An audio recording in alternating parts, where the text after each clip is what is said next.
אחי, שמע, קוראים לי אבי, אני בן שקט, אבל אל תדאג, אני שולט.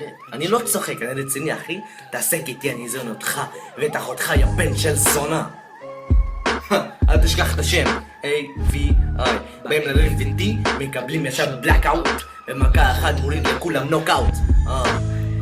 הנה קבלו את יסין, אנחנו מכירים 9 שנים, לא סתם חברים, אחים, הנה קבלו את יסין.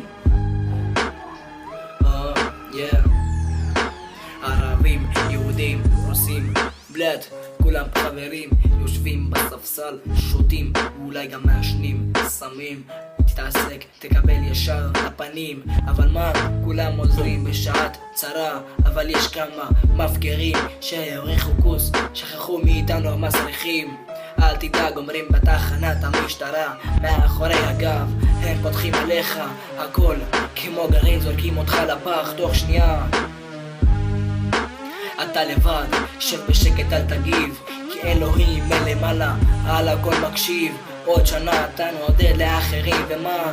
גם הם מפקירים, מזיינים לך את השכל, קוראים לך אח, גג שנה ואז זורקים אותך לפח. מתנהגים אליך כאילו זר מהרחוב, עד שאתה תופס אחד אחד, מזיין להם את הפנים, שולח אותם לבית חולים. אחרי זה באים אליך בחמולה של 90 ילדים, זה תופס 1, 2 והשאר בורחים, כמו שאמרתי לכם, מפקירים.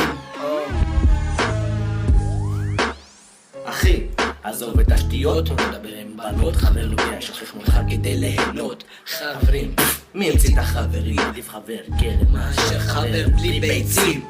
חברים רק מנצלים אותך, שוכחים ממך, חותכים ממך, מתי שאתה בשעה צרה, לא סופרים אותך, מדבר בדוגרי ומדבר בטון רגיל, פורק את הלב על לוח קיר, תהיה זהיר.